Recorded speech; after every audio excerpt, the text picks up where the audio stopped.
Hoy está con nosotros el hermano José María de Rus, está con su esposa. Ellos vienen desde España. El hermano José María de Rus es editor general de la Biblia de Estudio Patrística, pero también es editor de la editorial CLIE. Es anciano también en la iglesia donde sirven en España y para nosotros es de bendición tenerle con nosotros esta mañana. Estará en la tarde también con la conferencia. Hermano José María, bienvenido. La Iglesia Bíblica da gracias a Dios por su visita.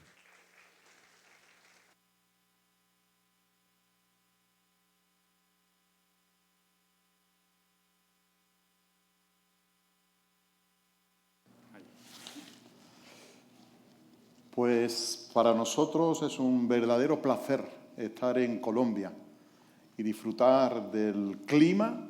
Venimos de estar a 45 grados, que si no fuera porque la Biblia nos habla del infierno de otra manera, pensaríamos que estamos en las puertas del infierno, del calor que hace allí, ¿no? Pero venir aquí es un verdadero gozo. Disfrutar, hemos estado en Bogotá, muy frío para nosotros, mucha lluvia, muy nublado. Hemos pasado por Río Negro, temperatura media, está genial. Y venir a la ciudad de la eterna primavera como es Medellín, pues para nosotros es un refrigerio. Hemos traído algunos botes vacíos y bolsas vacías para llevarnos un poco de fresco para allá, ¿no? Así que cuando estemos en casa de vuelta, con nuestros 3 hijos que ya nos reclaman, volveremos Dios mediante el día 16 para España. Llevamos aquí desde el sábado pasado, ya casi una semana. Y bueno, disfrutando, como digo, del tiempo, pero sobre todo disfrutando de la comunión con hermanos y hermanas en Cristo. Hemos tenido un buen tiempo en Bogotá con hermanos, hablando de la conferencia que esta tarde se desarrollará aquí. Hemos estado ahí en Río Negro toda una semana en un encuentro de iglesias también y hemos disfrutado mucho de la comunión, hemos disfrutado de la palabra, hemos disfrutado de las ricas bendiciones que el Señor tiene para nosotros. Y en esta ocasión, pues queremos disfrutar también con vosotros y damos las gracias también al pastor por la invitación, por poder compartir con ustedes la palabra y esta tarde, Dios mediante, también con la conferencia de identidad y relevancia. Así que, sin más preámbulo, vamos a la lectura de la parábola del Padre lleno de gracia. Y aparentemente esa parábola nunca la hemos visto en la Biblia, ¿no? El Padre lleno de gracia. Conocemos otras parábolas, pero no conocemos la del Padre lleno de gracia. Lucas capítulo 15, versículo 11. Vamos a leer la palabra del Señor con todo respeto, que es Dios hablando a nosotros por medio de la Biblia. Lucas capítulo 15, versículo 11.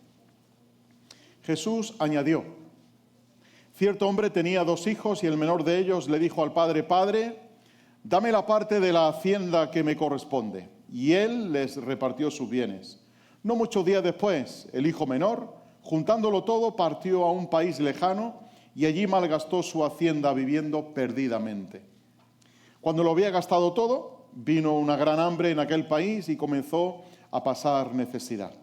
Entonces fue y se acercó a uno de los ciudadanos de aquel país y él lo mandó a sus campos a apacentar cerdos. Y deseaba llenarse el estómago de las algarrobas que comían los cerdos, pero nadie le daba nada. Entonces, volviendo en sí, dijo: ¿Cuántos de los trabajadores de mi padre tienen pan de sobra, pero yo aquí perezco de hambre? Me levantaré e iré a mi padre y le diré: Padre, he pecado contra el cielo y ante ti. Ya no soy digno de ser llamado hijo tuyo. Hazme como uno de tus trabajadores. Levantándose, fue a su padre.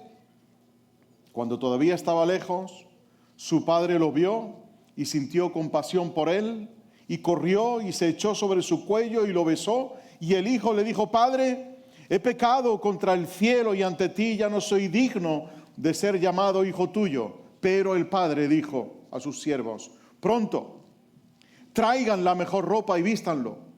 Pónganle un anillo en su mano y sandalias en los pies. Traigan el becerro engordado, mátenlo y comamos y regocijémonos, porque este hijo mío estaba muerto y ha vuelto a la vida, estaba perdido y ha sido hallado. Y comenzaron a regocijarse. Su hijo mayor estaba en el campo y cuando vino y se acercó a la casa oyó música y danzas. Llamando a uno de los criados le preguntó qué era todo aquello y él le dijo: tu hermano ha venido y tu padre ha matado el becerro engordado porque lo ha recibido sano y salvo. Entonces él se enojó y no quería entrar. Salió su padre y le rogaba que entrara. Pero él le dijo al padre: mira, por tantos años te he servido y nunca he desobedecido ninguna orden tuya. Y sin embargo, nunca me has dado un cabrito para regocijarme con mis amigos. Pero cuando vino este tu hijo, que ha consumido tus bienes con rameras, mataste para él el becerro engordado. Y su padre le dijo: hijo mío, tú siempre has estado conmigo y todo lo mío es tuyo. Pero era necesario hacer fiesta y regocijarnos, porque este tu hermano estaba muerto y ha vuelto a la vida, estaba perdido y ha sido hallado. Señor, háblanos en esta mañana. Visítanos con tu palabra, visítanos con tu espíritu para recibir tu bendición. Señor, rogamos que nos des un oído atento. Abre nuestra mente, abre nuestro corazón, abre nuestras manos para también poner en práctica tu palabra, Señor. Gracias porque ella es un tesoro riquísimo de bendiciones y de enseñanza. Ayúdanos en esta mañana, en el nombre de Jesús. Amén. Amén. Jesús es el maestro de parábolas. Una parábola es simplemente una historia con personajes de la vida cotidiana, con acontecimientos cotidianos conocidos por todo el mundo de la época y que al fin y al cabo tenían un propósito y era hacer que algo que no se entendía y que tenía trascendencia sea ejemplificado con una parábola. Hoy día usamos mucho los ejemplos en la escuela, por ejemplo, donde queremos que los niños aprendan un concepto y como quizás sea un concepto abstracto, les cuesta trabajo asimilar ese concepto y por medio de un ejemplo lo pueden entender. Un ejemplo siempre clarifica, ¿no? Y Jesús, igual que otros maestros de la época, usaban las parábolas para revelar una verdad. Pero recuerdan también, por las palabras propias del Señor Jesús, que las parábolas estaban dadas, sobre todo las parábolas del reino, estaban dadas para alumbrar a unos, pero al mismo tiempo la misma parábola oscurecía a otros. Aquellos que no querían entender, que no querían escuchar, que tenían oídos, pero no oían las parábolas, a ellos se les oscurecía el Evangelio, porque no querían entender. Pero aquellos que tenían un corazón dispuesto a recibir las parábolas, las enseñanzas de Jesús, les era iluminado. Se les hablaba el Evangelio y su entendimiento se les abría. Así que para nosotros también las parábolas son una rica enseñanza sobre el reino de Dios, sobre el Evangelio y sobre nuestra vida cristiana también. Ahora, fíjense quién hay escuchando la parábola. Nosotros tenemos la gran ventaja de que hemos leído la parábola. Quizá la hemos entendido de pequeños en la escuela dominical, nos han enseñado en la escuela bíblica esta parábola junto a muchas más. Ahora, por lo que he visto en el anuncio, han estudiado también las parábolas de Jesús. Y estamos muy familiarizados con la parábola, ¿verdad? Sabemos la trama de la parábola, sabemos qué va a ocurrir en cada momento, sabemos los personajes. Pero imagínense que usted es una de esas personas que están escuchando esa parábola por vez primera y que no saben qué va a ocurrir en la parábola. Están expectantes y con los oídos abiertos para ver qué se va contando en esa parábola. Y quien hay allí escuchando son dos grupos de personas. Por un lado nos dice Lucas en el versículo 1 que había recaudadores de impuestos y pecadores que se acercaban para oír a Jesús.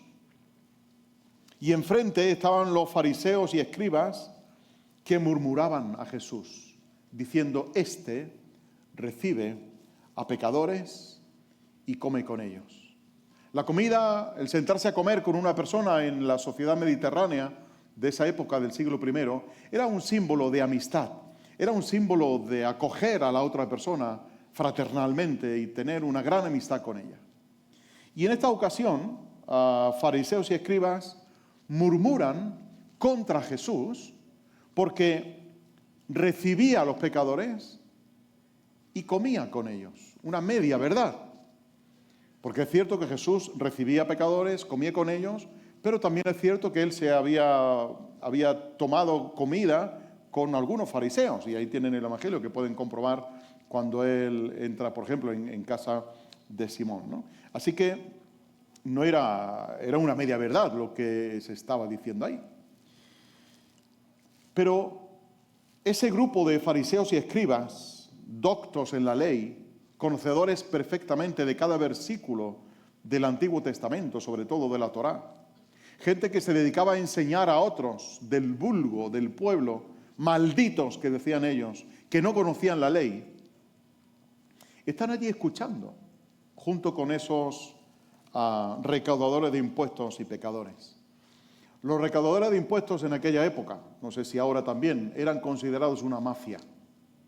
Eran los vendidos al Imperio Romano para recaudar los impuestos que el imperio pedía, ¿no? Y eran gente mal vista. No te gustaría tener un amigo recaudador de impuestos, puesto que no eran de los mejores amigos que uno podía tener en la vida, ¿no? Y los pecadores eran toda esa masa de personas que fariseos y escribas habían catalogado como pecadores, pues porque no merecían venir al templo, no merecían el estatus religioso que nosotros tenemos, no merecían las bendiciones de Dios que nosotros recibimos, porque somos cumplidores de la ley, cumplimos los 613 mandamientos que tenemos que cumplir, pero ellos son pecadores, y entre ellos estaban pastores, prostitutas, bebedores, gente pobre, pero el estatus, a quien Dios realmente había bendecido, era a nosotros, fariseos y escribas. Y como ellos murmuran contra Jesús, dice Lucas que Jesús les dijo esta parábola, y cuenta la parábola del el hombre que tiene 99 ovejas y pierde una. La recupera y hace una fiesta porque ha recuperado a su oveja. Luego le cuenta la parábola de la mujer que se le cae la moneda en el piso, y no es como nuestros pisos que son duros, ¿verdad? Y cuando cae una moneda la escuchamos que ha caído al suelo, ¿verdad? Pero en aquellos tiempos, al ser el piso de tierra, de arena, caía la moneda y no escuchabas absolutamente nada. Y perder una moneda en la época no era cualquier cosa, era quizá el sustento de un día, ¿no? Así que la mujer, cuando la encuentra, después de barrer toda la casa, de poner las patas arriba a ver dónde estaba su moneda, la encuentra y hay gozo con sus amigos porque ha encontrado su moneda. Y estas dos parábolas acaban siempre con una fiesta. Y ahí acaba la parábola, no hay más. No se cuenta qué ocurre después. Sin embargo, la parábola que hemos visto también tiene una fiesta. También tiene a una persona que recupera a alguien que ha perdido, un padre que recupera a un hijo que se ha perdido. Hay una fiesta donde todos se regocijan, pero la parábola continúa con la intervención del hijo mayor. Pero finalmente, cuando se nos cuenta la parábola y llegamos al final de la parábola, hay un final que no termina de ser un final, que Jesús deja abierto para que usted y yo podamos ponerle un final a la parábola. Y permítanme comentarles rápidamente esta parábola. El menor de ellos, a quien siempre se le ha dado quizá el protagonismo dentro de la parábola, es simplemente un actor principal de la parábola. No es el actor principal de la parábola, es un actor junto con el padre y junto con el hijo mayor. Y Jesús comienza a relatar la parábola y claro, tenemos que entender algunos conceptos que quizás se nos pierden, puesto que han pasado 20 siglos desde que se contó esta parábola. La sociedad ha avanzado mucho. Es una sociedad mediterránea muy completa, quizás a la sociedad iberoamericana, ¿no? Pero hay algunas cosas en común que podemos ir viendo. Y nos cuenta de un padre, quizá adinerado, de buena posición social de la época, con 2 hijos, y es el menor de ellos, cosa no muy común, pero es el menor de ellos el que pide la parte de la hacienda que le corresponde. Y ahí la palabra que tienen en sus Biblias, muy bien traducida además, es la palabra hacienda, no herencia, sino hacienda, porque era el sustento que esta familia tenía, ¿no? Y aceptar esa parte de la riqueza que el padre tenía, propiedades posiblemente que él pronto convierte en dinero, no era común que un hijo, y menos aún el menor, pidiera en vida del padre la parte de la hacienda que le correspondía, por una sencilla razón, porque lo que al final está uno deseando era que el padre se muriera, porque quiero mi parte, ¿no? Ahí tienen, por ejemplo, la epístola a los Hebreos que nos dice que a la muerte del testador, es decir, el que ha hecho testamento cuando muere, es cuando se recibe la herencia, ¿no? Por norma común. Pero creo que a ningún hijo con 2 dedos de frente se nos ocurriría pedirle a nuestros padres la herencia mientras los padres viven, porque al final le está diciendo, mira, preferiría que estuviera muerto porque necesito lo mío, ¿no? Pero aún así la ley permitía en algún sentido que eso ocurriera. Pero también prescribía de manera muy detallada qué había que hacer si eso ocurría. Y en este caso, este padre con sus 2 hijos, dice Jesús, les repartió. Es decir, que le dio su parte al hijo mayor y le dio su parte al hijo menor. El hijo mayor va a recibir 2/3 de la herencia y el hijo menor va a recibir una parte de 3, 1/3 de la herencia. ¿Le correspondía? ¿Le correspondía? ¿Era bien visto? No era bien visto, pero aún así el padre accede a la petición del hijo y les da a los 2 sus bienes. El hijo, tanto el mayor como el menor, los hijos, han recibido la herencia por posesión, pero no por disposición. Legalmente era suyo, pero mientras el padre vivía, tenían que cuidar del padre. El padre usaba aún las propiedades que tenía en calidad de usufructo, de usufructuario, y era el que disfrutaba mientras él vivía de todo lo que allí había, ¿no? Aunque legalmente el titular de la herencia eran los hijos en este caso, ¿no? Bien, pues reciben cada uno su parte, 1/3 el menor, 2/3 el mayor. Y el menor, que ahora es donde se enfoca esta parábola de Jesús, dice que no muchos días después, juntándolo todo, lo convierte todo en dinero contante y sonante. No podía llevarse las tierras, no podía llevarse las posesiones, las casas, lo vende todo, reúne todo el dinero, no deja lugar a dudas de que ya no va a volver, de que no quiere volver a ese lugar, de que prefiere irse con su dinero, que tan ricamente había heredado del padre, que tan libremente el padre le había dado, para vivir en un país lejano. Y cuando en la Biblia encontramos esa expresión de país lejano, quiere decir a un país de gentiles, a un país apartado, fuera de la circunscripción de Israel, a un país donde pensaban que Dios no estaba, donde pensaban que no había bendición de Dios, donde la presencia de Dios no era palpable, como era en Israel, donde no había templo, y por lo tanto era un país de gente maldita, de gente que no tenía posibilidad de poder acercarse a Dios, ¿no?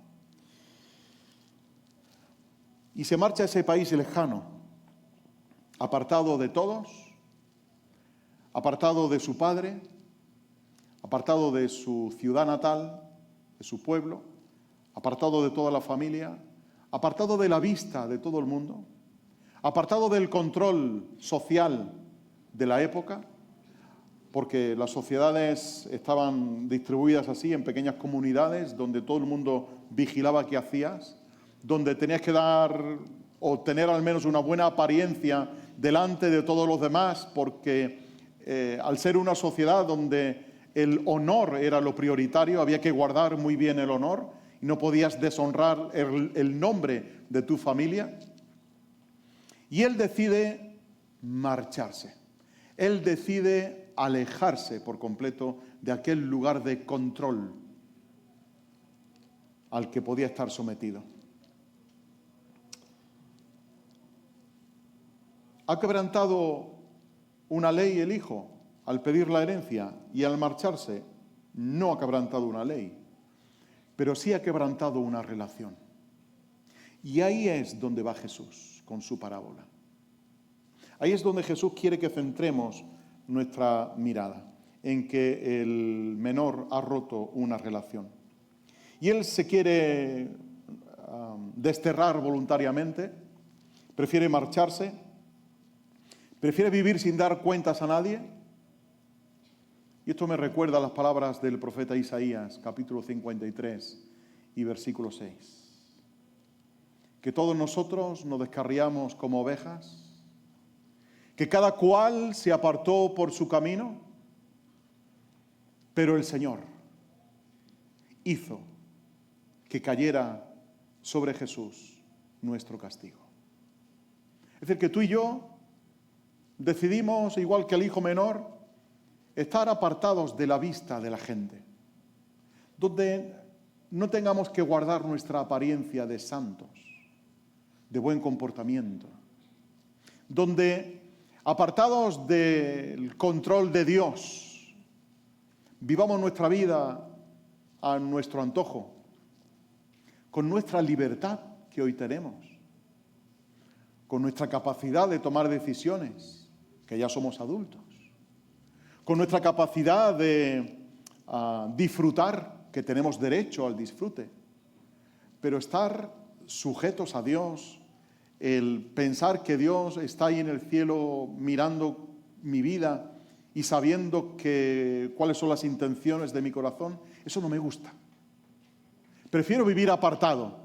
Y así nos dice también la palabra en Efesios capítulo 2, que tú y yo estábamos muertos en delitos y pecados, que estábamos ajenos a la ciudadanía de Israel, que estábamos apartados de Dios, que estábamos sin esperanza, sin Dios, sin patria en el mundo. Pero Dios, dice, que es rico en misericordia, os dio vida. Y el hijo vive en aquel país lejano, malgastando su hacienda. Posiblemente se le apegaron muchos amigos. Si tienes millones, amigos a montones.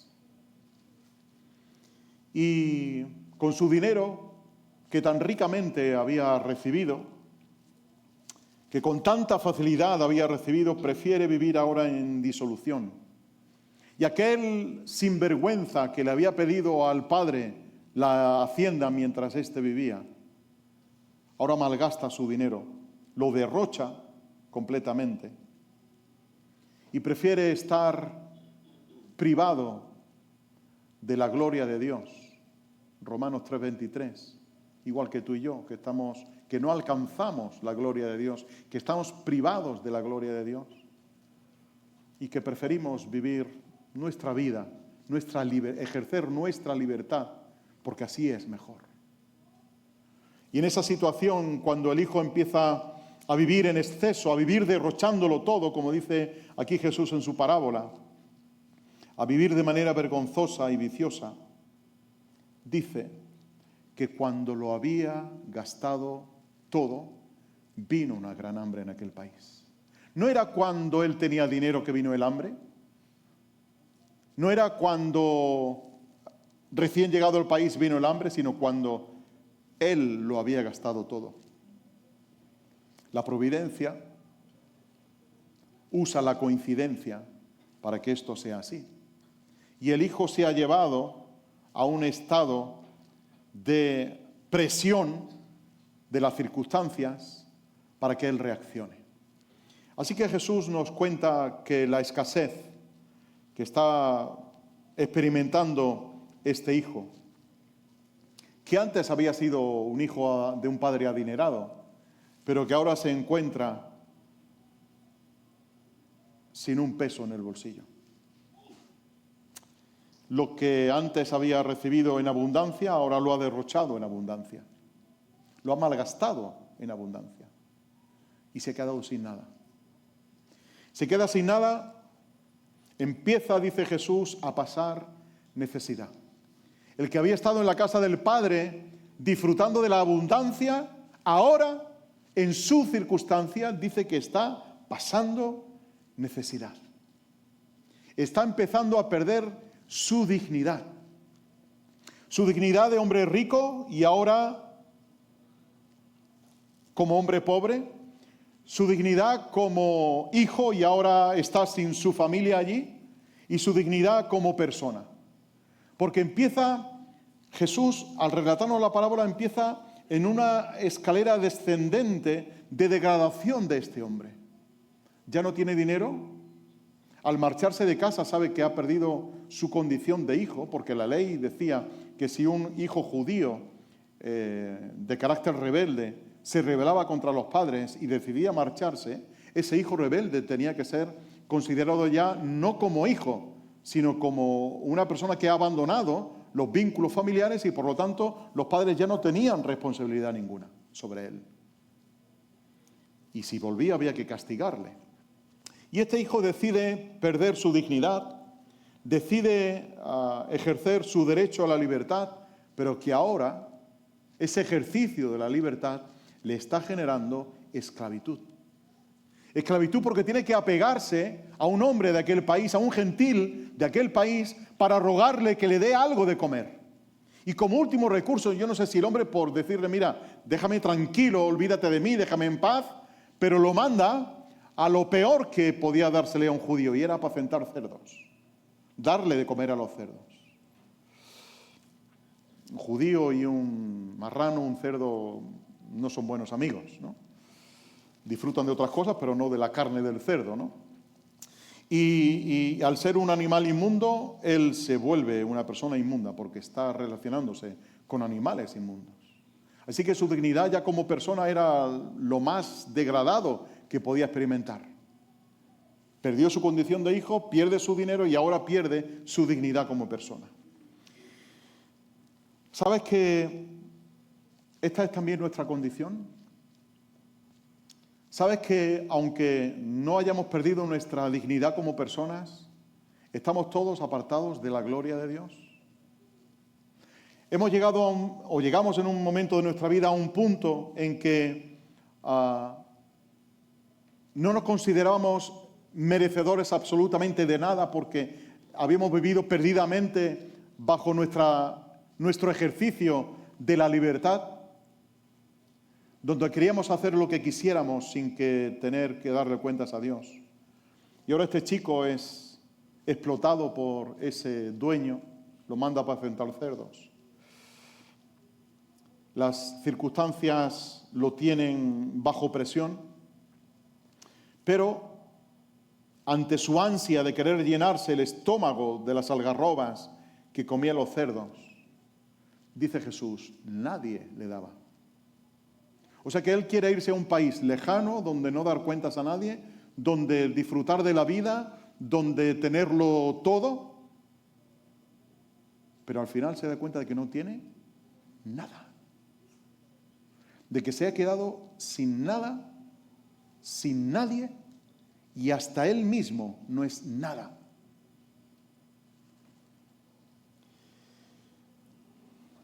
Pero dice Jesús, cuando llega a ese punto de indignidad, de degradación, dice Jesús, entonces, volviendo en sí. Y esa palabra volver en sí significa espabilarse, significa darte cuenta de tu situación, significa reconocer el estado en el que estás. Y el hijo en este momento, dice Jesús, que espabila, no sé si porque el hambre le apretaba mucho y había ya que buscar, allí en Andalucía decimos buscarse las habichuelas, ¿no? Buscarse la vida, buscar una solución rápida y efectiva que te saque de donde estás. Y en ese momento el hijo, dice Jesús, entonces volviendo en sí dijo, recapacita en cómo está. Pero fíjese las palabras que Jesús usa y que pone en boca del menor. No piensa, en primer lugar, en que ha roto una relación con su padre. Piensa en que él tiene hambre. Y dice, ¿cuántos jornaleros, trabajadores, en la casa de mi padre tienen abundancia? Ellos trabajan y mi padre les paga. Pero durante el tiempo de la jornada de trabajo tienen hambre, mi padre les da de comer. Y les da en abundancia. Y yo, que soy el hijo, estoy aquí muriéndome de hambre. Me gustaría alimentarme al menos de lo que ellos comen. Y fíjense que las palabras que Jesús pone en boca del menor son exactas. Ellos tienen pan de sobra, pero yo perezco de hambre. ¿Cuál es la solución? Bueno, me levanto, voy a mi padre y le digo, papá, quiero trabajar para ti. No le dice, papá, quiero sentarme a la mesa contigo. De mamá no se habla nada, pero no sabemos si estaba, si no estaba, pero quiero sentarme contigo, con mamá, con la familia y disfrutemos de la comida de nuevo. Perdóname porque lo hice mal, de verdad. No. Él quiere trabajar para ganarse el perdón de su padre. Él quiere ganarse la reconciliación con el Padre, pero trabajando. Él quiere restaurar su mal, su pecado, pero trabajando. Él quiere salvarse por obras. Pero la salvación, como conocen todos ustedes, no es por obras, para que nadie se gloríe. Somos salvos por gracia, por medio de la fe, y esto es un regalo de Dios. Es un don de Dios, no te lo ganas. Dios te lo regala porque quiere regalártelo. Porque es un Dios rico en misericordia y en gracia. Y no es cosa tuya que quieras ganarte el perdón de Dios. No es cosa mía que me pueda ganar el perdón de Dios. No es por oro, para que nadie se gloríe. Porque si fuera por oro o por plata, sería un negocio. Y el que más tenga, se puede salvar. El que no tenga nada, no se puede salvar. Pero eso era el sentido de retribución que tenían los fariseos y escribas. El más santo se podrá salvar, el menos santo no se puede salvar. El que más cerca esté de Dios se salvará, el que esté más alejado de Dios no se salvará. El que sepa la ley se salvará, el que no se sepa la ley no se salvará.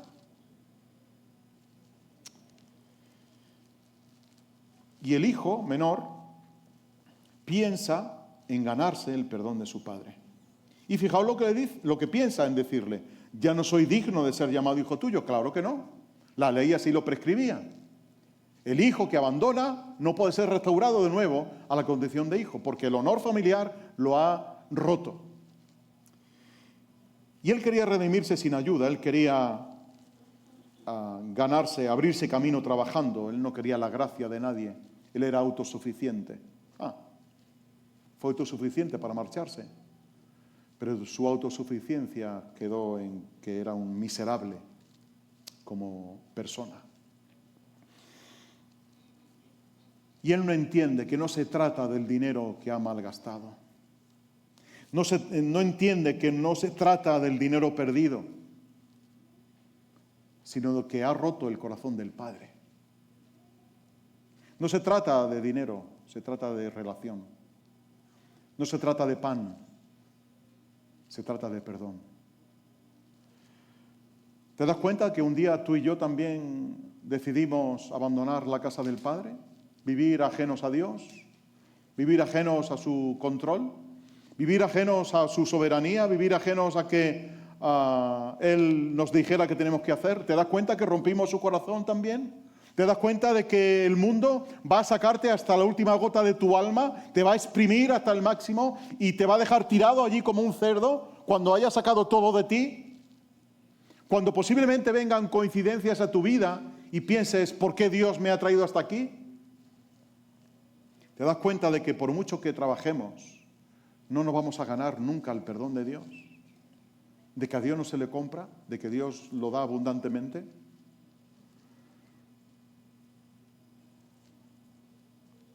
Y me imagino al fariseo Simón y al escriba Juan dándose así golpes, diciendo, menudo hijo tenía este padre, a ver qué ocurre en la parábola. Jesús sigue relatando su parábola y dice que aquel joven o aquel hombre se levanta y va a su padre. Va con su plan, va con su discurso preparado, quizá dándole vueltas en su mente y refinándolo y puliéndolo hasta llegar a la casa del Padre. Y un camino largo le esperaba por delante.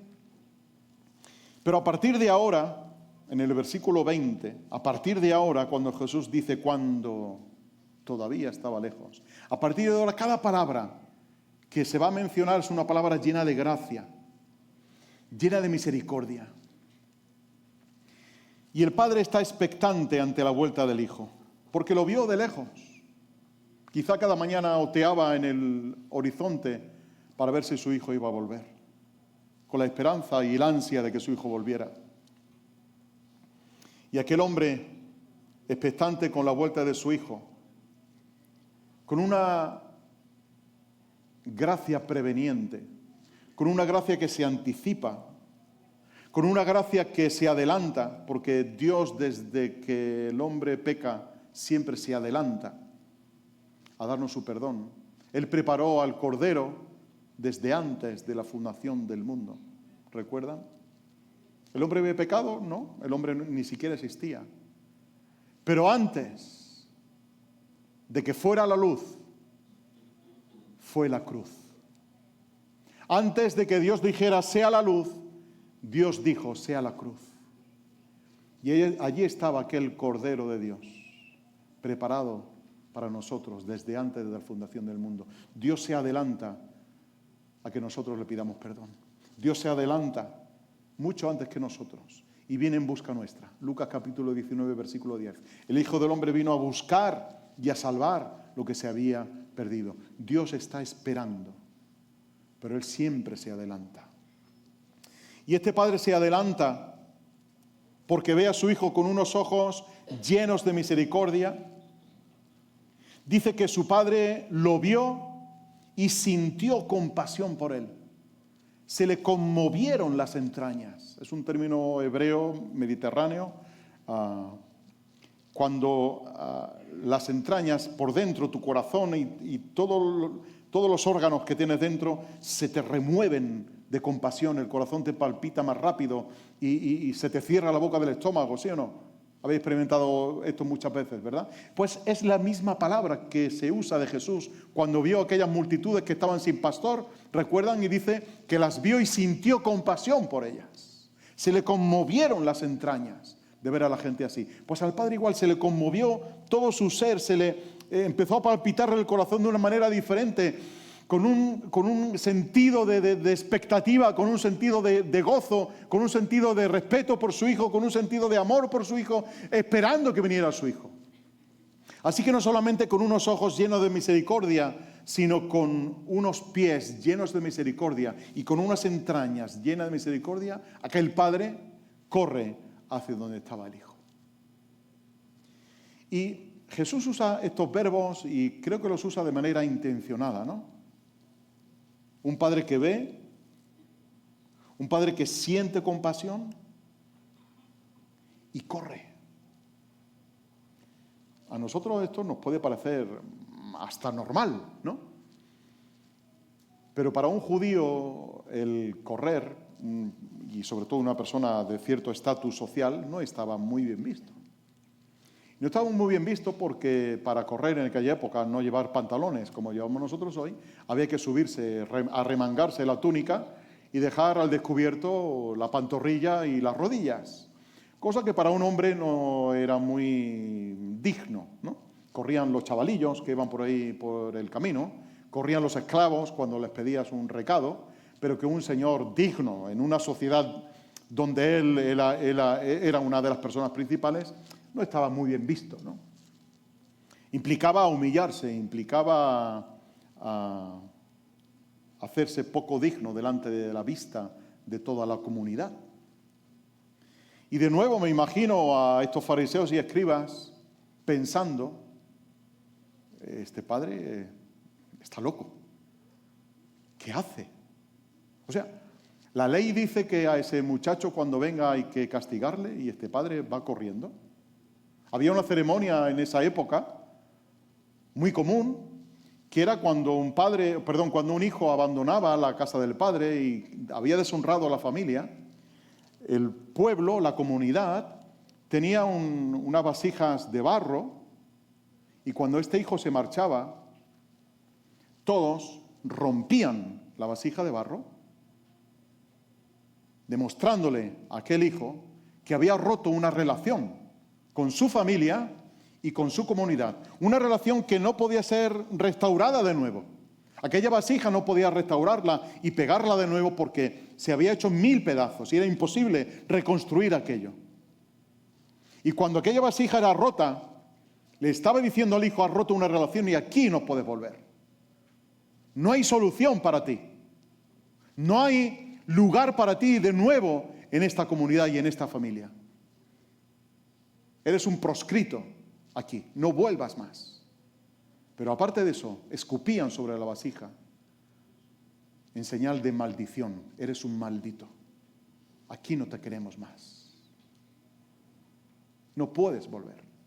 Y si vuelve, decía la norma social, y si vuelve, debe de esperar a la entrada de la ciudad a que los ancianos del pueblo salgan, hablen con el padre y castiguen al hijo. Y claro, el fariseo y el escriba de turno, escuchando a Jesús, diciendo: no funciona así la cosa. No es así como nos manejamos aquí en nuestra sociedad. Pero el padre se adelanta a toda la comunidad. El padre corre en busca del hijo, protege al hijo y dice: si te golpean a ti, me van a golpear a mí primero. Bajo mi amparo estás seguro, estás tranquilo, bajo mi protección. Por eso dice Jesús que el padre corre, se adelanta, se echa sobre su cuello y lo besa. En esa sociedad mediterránea, en esa época concreta, el beso era un símbolo de paz, era un símbolo de reconciliación. El padre, fíjense, el padre se está reconciliando al hijo antes de que el hijo haya pronunciado palabra alguna. El padre está sellando la paz con su hijo antes de que el hijo le diga: papá, he pecado contra el cielo y ante ti. Y todo esto a la vista de todo el pueblo. No fue ahí detrás de un árbol que nadie lo viera. No fue detrás de una colina donde nadie lo pudiera. No, fue delante de todo el pueblo, donde el padre pudo besar a su hijo, abrazar a su hijo. Un padre extravagante, un padre que es el verdadero pródigo de la parábola, porque el pródigo es el que derrocha, el pródigo es el que da abundantemente, y el que ahora está dando abundantemente es ese padre. Está dando gracia, está dando amor, está dando misericordia y está dando perdón a raudales. Él es el verdadero pródigo de la parábola, el padre lleno de gracia. El padre se humilla para recibir a su hijo. El padre sella la paz con él y Cristo ha sellado la paz entre Dios y nosotros. Efesios 2:14 nos recuerda que Él es nuestra paz, que habiendo sido nosotros enemigos de Dios, ahora por fin podemos ser amigos de Dios porque Él es nuestra paz, el que ha sellado la amistad entre Dios y nosotros. Aquel que nos ha acercado a Dios, que nos ha reconciliado con Dios y ha sellado con su vida nuestra paz. El hijo indudablemente no esperaba aquella reacción del padre, porque no le da el discurso que había preparado en la pocilga de los cerdos. Hay algo que no dice. Sí dice: Padre, he pecado contra el cielo y ante ti. Ya no soy digno de ser llamado hijo tuyo, lo decía la ley y lo entiendo perfectamente. Pero no dice aquello de: hazme como uno de tus trabajadores. No lo dijo porque entendía lo que había ocurrido ya, porque el beso había sellado la paz con el Padre, o porque el Padre no le dejó pronunciar palabra alguna después de esto, ¿no? Dice el apóstol Juan en su primera carta, capítulo 3 y versículo 1, mirad cuál amor nos ha dado el Padre, que somos llamados hijos de Dios. Tú y yo que no teníamos familia, hemos sido acogidos a la familia de Dios. Tú y yo que no merecíamos ser incorporados a la familia de Dios, ahora somos de la familia de Dios. Y tú y yo que estábamos apartados, hemos sido hechos cercanos por la sangre de Jesús.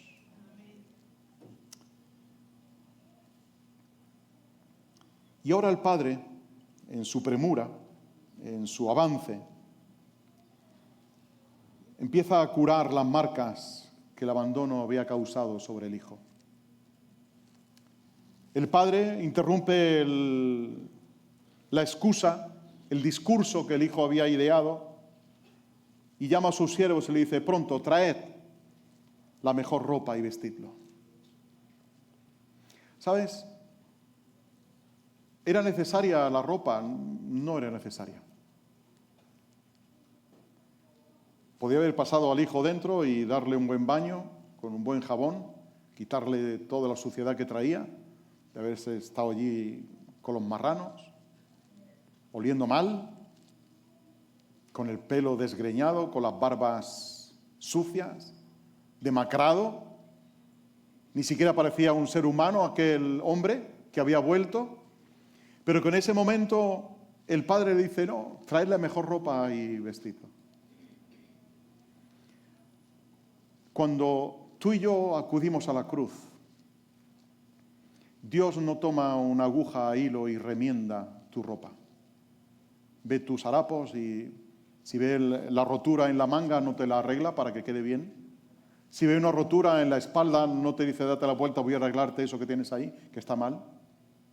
Él nos despoja de nuestras vestiduras y nos viste con Cristo. De manera que cuando tú y yo nos presentamos delante de Dios, no vas con tu ropa, vas con la ropa de Cristo. Así el Padre puede aceptarte dentro de la familia. Porque nuestras mejores obras son como trapos de inmundicia.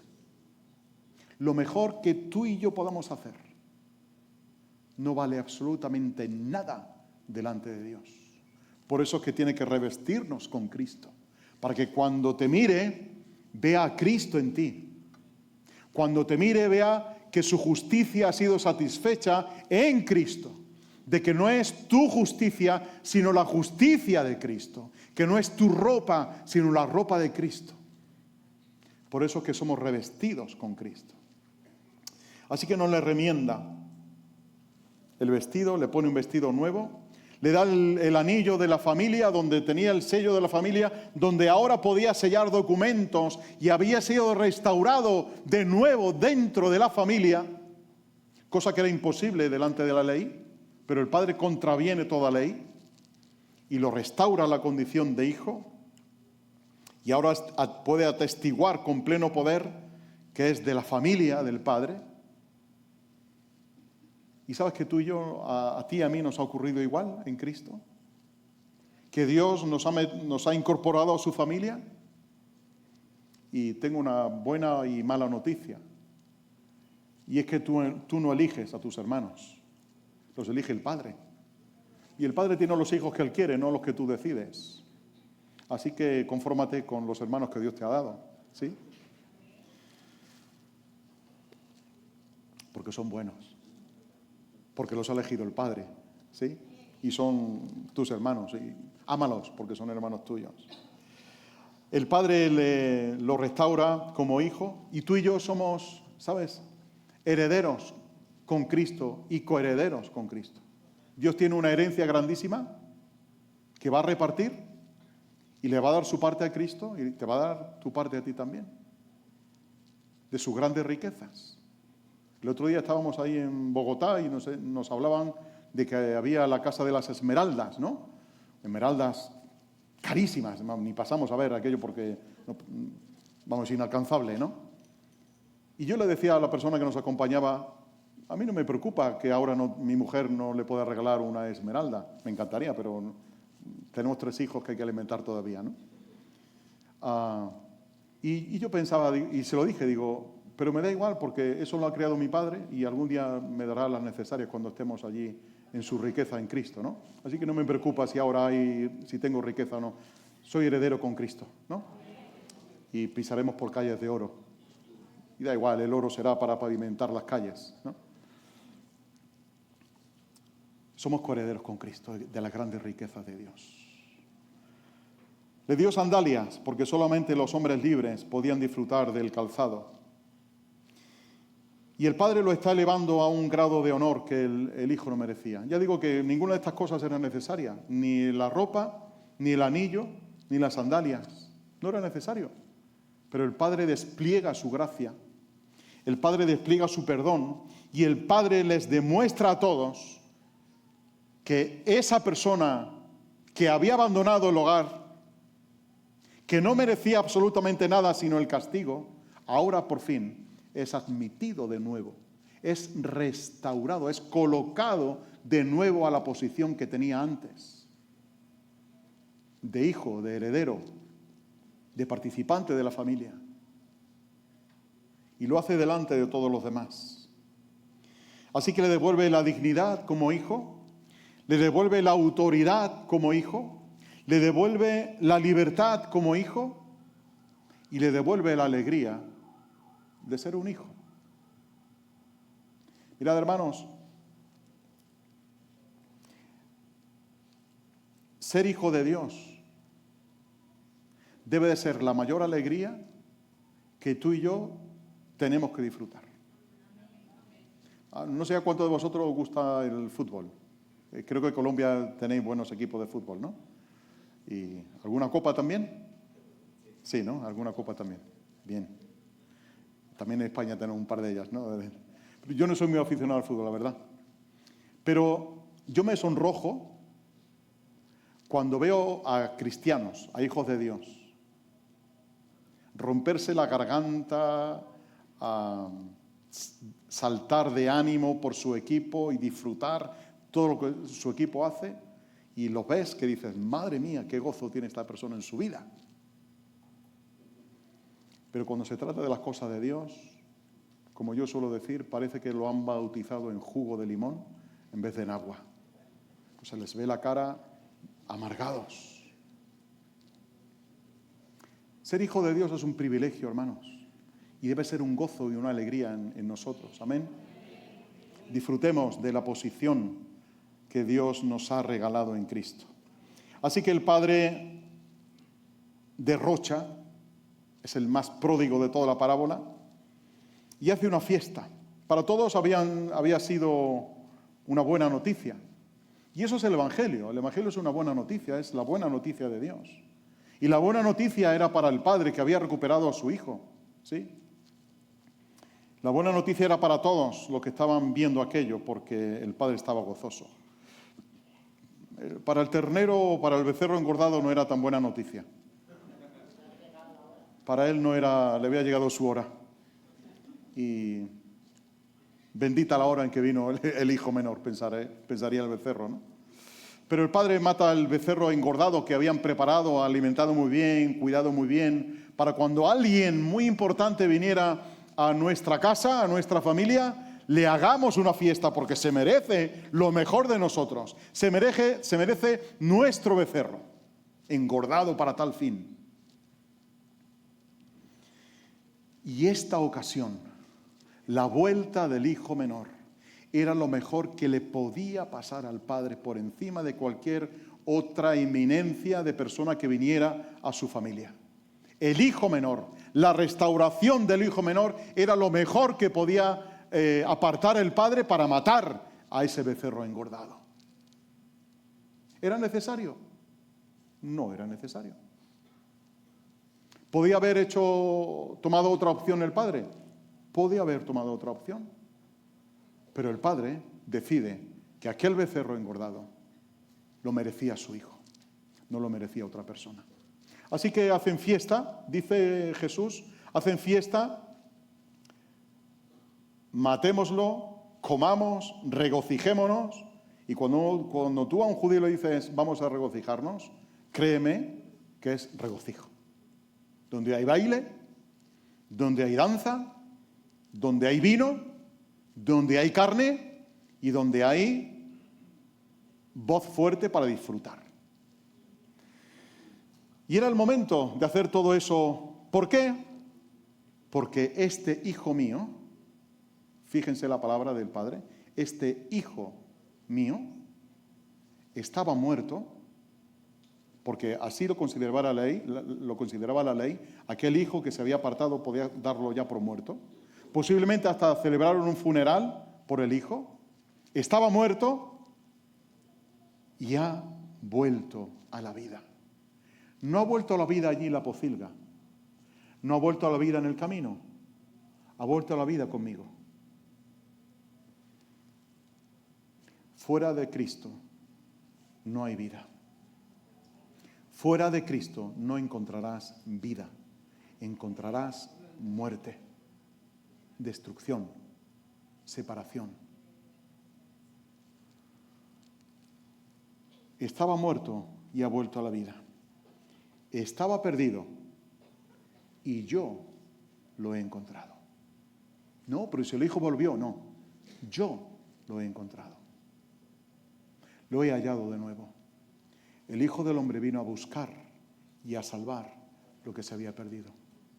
La fiesta es en honor del Padre, porque el Padre ha hallado a su Hijo.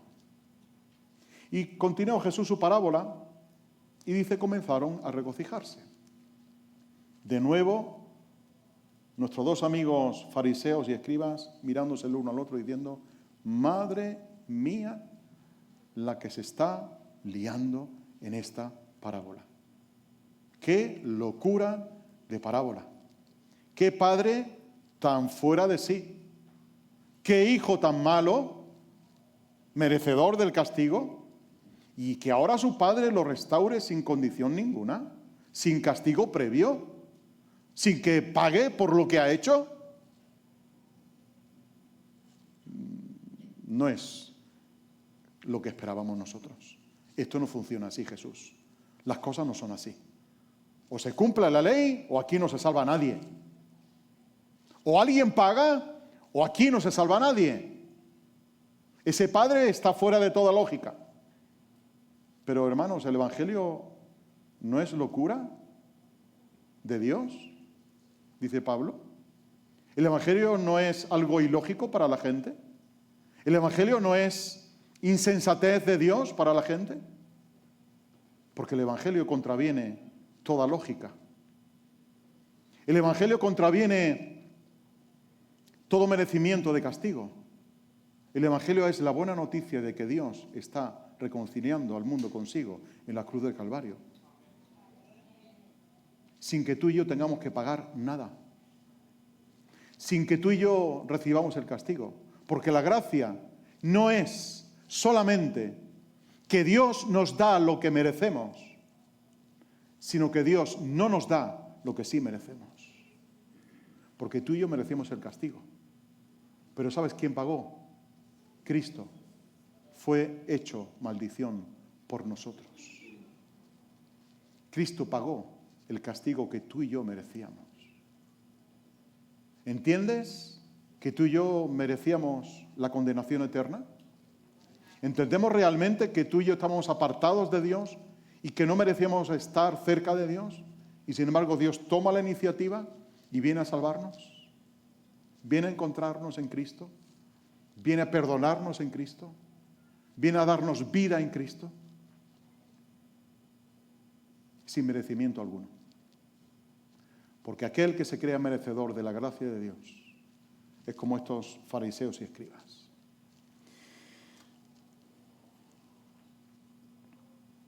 El Evangelio no comienza con lo que el hombre es, lo que tú y yo somos. No. El Evangelio comienza con lo que Dios es. Dios es amor, te da amor. Dios muestra su misericordia, hacia el hombre pecador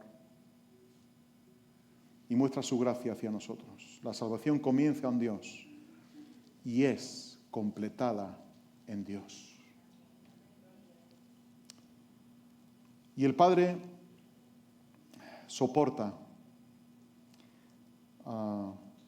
después, con el Hijo mayor, soporta lo que no merecía. Porque Jesús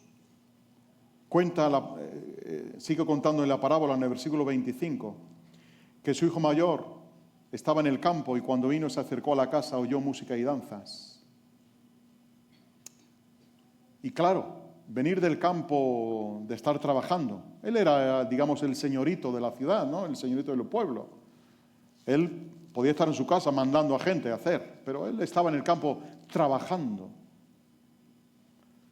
Quizá porque le gustaba, o quizá porque quería complacer a su papá, que viera lo bueno que era, trabajando, y que cumplía con todo lo que el padre le mandaba. Y él, cuando viene del campo, quizá a la caída de la tarde, y se acerca a la casa, oye la música, los panderos, los tambores, las danzas, oye el jolgorio en aquel lugar, huele a asado de becerro, qué bien huele, ¿no? Alguien ha venido a casa importante. Una eminencia de la comunidad ha venido a visitarnos y hay una fiesta de la cual yo no me he enterado. Y que conste que esta hacienda es mía, me la dio mi padre cuando repartió la hacienda, ¿recuerdan? Aunque mi papá la usa, pero esto es mío. Y se está gastando mi dinero en la fiesta. ¿Qué ha ocurrido aquí? Y en vez de ser un hombre valiente y echado para adelante, le pregunta a un chavalillo que había por allí, por el camino, le dice, oye, ¿qué pasa ahí dentro? Yo soy el chavalillo y le hubiera dicho, pasa y míralo tú. No sé, a mí no me metas en estos líos, ¿no? Pero ese chavalillo está ahí, creo que Jesús lo coloca ahí concretamente, para decirle, mira, en esta narrativa, ¿no? Le dice Jesús, mira, tu hermano ha venido y tu padre, fíjense las palabras, ¿no? Él ya no tenía hermano, su hermano se había marchado y estaba dado por muerto. Y él dice, tu hermano ha venido y tu padre ha matado el becerro engordado. Le podría haber dicho, mira, ha venido tu hermano. Listo. Pero no, dice, y tu padre ha matado el becerro, que lo sepas, ¿eh? Mucho ojo, ¿eh? Que tu padre ha matado el becerro por tu hermano. Y claro, la actitud lógica, diría el fariseo Jacobo dándole un codazo al otro, claro, por fin, el hermano mayor se enoja, normal. Mi padre hace una fiesta sin contar conmigo, mata el becerro sin contar conmigo, organiza todo esto sin contar conmigo. ¿Qué es este padre que no cuenta conmigo para organizar todo lo que ha organizado? Y no quería entrar. Estaba faltándole el respeto a su padre. Porque si el padre ha organizado una fiesta, decía la norma social, que el hijo mayor tenía que ser la persona que sirviera a todos los invitados. Digamos, sería el maître, ¿no? de aquello, ¿no? Tenía que servir a los invitados. Y no entra, no quiere entrar a la fiesta. Y no quiere entrar a la fiesta porque está enojado. Y no estaba molesto, créanme, estaba enojado. Allí, no sé si aquí suena mal, pero allí en España decimos, estaba cabreado. Estaba irritado hasta más no poder. Era el momento en el que, como alguien se me cruce, se la gana, ¿no? Y no quiere entrar.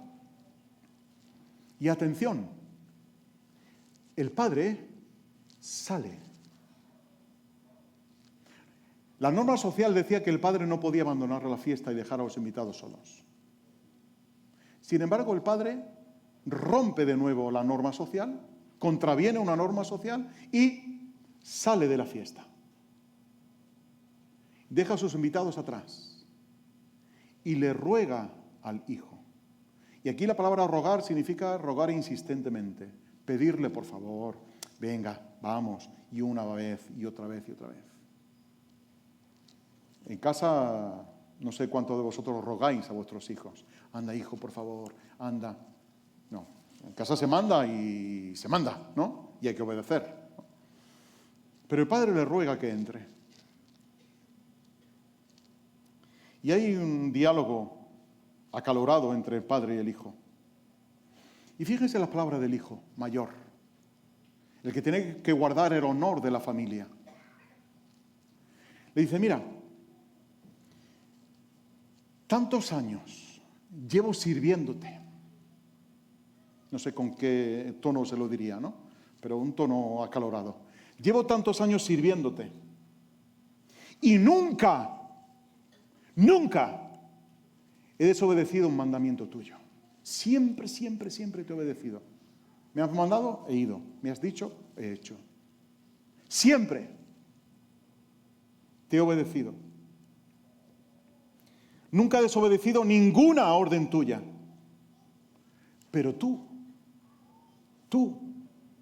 nunca me has dado ni siquiera un cabrito. ¿Os dais cuenta del reproche del hijo mayor al padre? ¿Os dais cuenta de que el hijo mayor, en su enojo, le está reprochando al padre que no ha correspondido con la buena obra que él estaba haciendo para ganarse el amor y el favor de papá? Y él le escupe esto en la cara al padre y le dice, y ahora viene este hijo tuyo, porque no es mi hermano, es hijo tuyo. Y matas para él el becerro engordado. Cuando toda tu herencia que nos repartiste en aquel día, ¿te acuerdas de aquel día que nos pidió la herencia? ¿Te acuerdas? Que me diste a mí mi parte y ella la suya. Pues su parte, fíjate lo que ha hecho con ella. La ha malgastado toda, con rameras. No sé de dónde se sacó eso, pero bueno, lo añadió ahí, ¿no? Y yo, que llevo aquí toda la vida contigo y cuidándote y cuidando de mamá y cuidando del terreno y cuidando de todo, y a mí no me das nada. Para él lo mejor. Y para mí que vivo dentro, no me das nada. ¿Sabes una cosa? Este hombre pensaba en su condición no de hijo, sino de asalariado del padre. Es de ese tipo de gente que vive bajo el amparo de Dios, pero siempre está temeroso. A ver, hay que tener en cuenta que Dios no nos haga. Hay que obedecer siempre porque si no Dios me va a castigar. Y siempre está con el temor de vivir una vida cristiana sujeta a leyes y sujeta al temor. Pero dice la palabra que el verdadero amor echa fuera el temor. De que uno debe vivir en casa del Padre y vivir gozoso. Y corresponder con Dios, pero por un amor, no porque Dios se merezca tu servicio o el mío. Dice Pablo en Hechos capítulo 17 que Dios no necesita ser servido por manos humanas. De que Él no necesita a nadie. Sin embargo, uno sirve a Dios por amor. Y le dice, Dios, te amo y mira lo que quiero hacer por ti. Pero no Dios, mira, para que no me castigues, voy a hacer esto por ti. Él pensaba en términos de retribución, no en términos de gozo. Y la pérdida del gozo en la vida cristiana, hermanos y hermanas, es un verdadero peligro. Porque convertimos a Dios en nuestro policía cósmico y tenemos temor de que Dios nos castigue, porque hay que vivir en gozo y hay que vivir en amor y en nuestro servicio al Señor debe de ser de esta manera.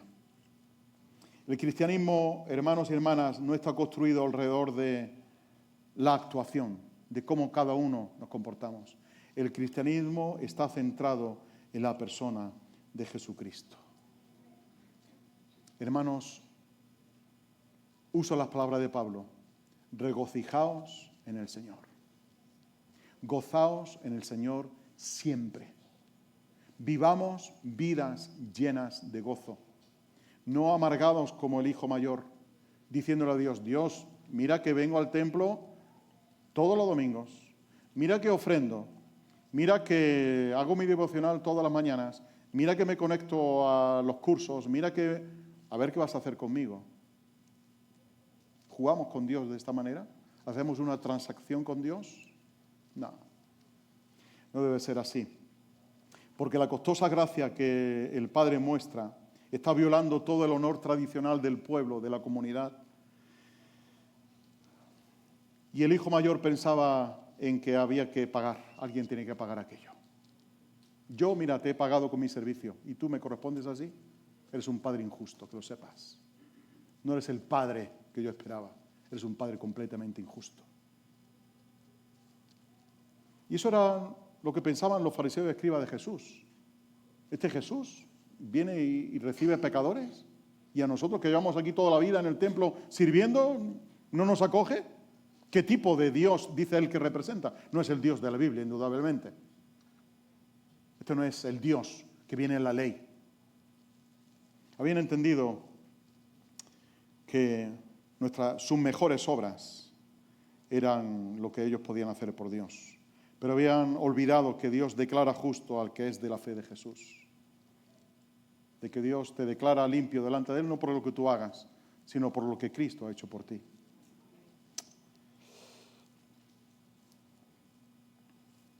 ¿Sabes que Jesús deja la parábola abierta, no? No le pone un final. Se lo tienes que poner tú el final. Yo le he puesto un final. ¿Queréis saber cuál es mi final? Después de que el padre le dice que era necesario hacer fiesta, porque he recuperado a este tu hermano, le había dicho tu hijo, este tu hermano. Y el final que yo le pongo es este. No es inspirado, esto no es Biblia, pero por lo tanto no lo tomes muy en serio. El hijo mayor tomó una vara, golpeó al padre hasta dejarlo bien marcado, le colocó una corona de espinas, le escupió en la cara, le bofeteó y finalmente lo llevó a una cruz. ¿No es esa la historia del Evangelio? ¿No es esa la historia de Jesús, aquel que acogía a pecadores y a gente de mal vivir y comía con ellos y los recibía sin pedir nada, sin pedir explicaciones? Simplemente los acogía, los ponía entre algodones, los cuidaba y después hablarían si era necesario hablar. Esa es la historia del Evangelio, hermanos y hermanas. Esa es nuestra historia. La historia de nuestro Padre que nos acoge sin pedirnos explicaciones. La historia de nuestro Padre que abre sus brazos llenos de amor y de gracia y te dice, ven a mí. Ven a disfrutar de la abundancia que tengo. Venid a mí todos los que estáis trabajados y cargados, que yo os daré descanso. Acercaos a Dios en tanto que Él está cercano. Llamadle en tanto que Él está cerca de nosotros. Invocad su nombre para que seáis restaurados. Si aquí en esta mañana alguno de vosotros no tiene esa amistad con el Padre, esa reconciliación con el Padre, yo le invito a que en el nombre de Jesús se acerque a Dios. Deje su pocilga llena de pecado y pueda acercarse a Dios, porque Dios está allí esperando a que vengas a Él. Te va a recibir con brazos abiertos. No te va a pedir explicaciones de todos tus pecados. Él te recibe con amor, con misericordia. Te perdona y te restaura la condición de hijo. Y si eres de los que lleva toda la vida en casa, regocíjate porque estás en casa. Vive una vida llena de gozo porque estás en casa. ¿Habrá que servir al Señor? Habrá que servirlo, pero siempre con gozo. Nunca con el deseo de decirle, Dios, voy a pagarte por lo que has hecho por mí. Porque nos faltarían 1000 vidas para pagar lo que Cristo ha hecho por nosotros. Señor, gracias por tu perdón, gracias por tu misericordia. Gracias porque nos has restaurado la condición de hijos, no mereciendo absolutamente nada. Señor, sé glorificado en nuestra vida. Manifiéstate en medio de tu pueblo, Señor. Que tú seas reverenciado y temido en gran manera. Envía salvación, envía gozo sobre nuestra vida, Señor. Y que tú seas glorificado. Gracias por esta preciosísima congregación, Señor. Trae tu bendición sobre ellos, sobre esta ciudad, Señor, y que tú seas reconocido en este lugar por el testimonio de ellos. En el nombre de Jesús. Amén. Amén.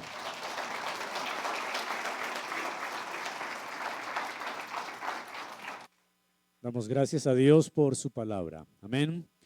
Hoy el Señor nos invita a que nos regocijemos si estamos en casa y a los que están lejos para que vuelvan a casa. Oremos para ser despedidos. Recuerden que a las 4 de la tarde tenemos la conferencia Identidad y Relevancia con el hermano, y él ahorita, el Señor, creo que traerá una parte de la iglesia de Medellín, otros hermanos de otras congregaciones vendrán a escuchar esta conferencia, y creo que nosotros como anfitriones debemos también asistir. Recuerde que debe inscribirse, aunque la entrada es gratuita, debe inscribirse para poder ingresar. Damos gracias, hermano José, muchas gracias por la predicación, a su esposa, muchas gracias. Oremos para ser despedidos, Señor.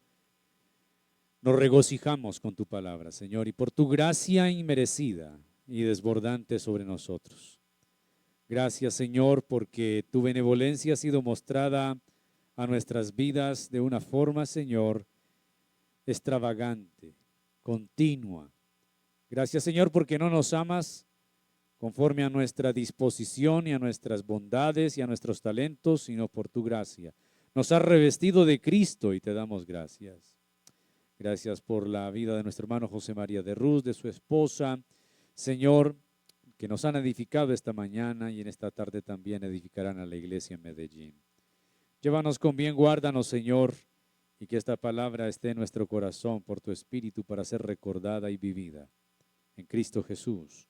Amén y amén. El Señor les bendiga, hermanos.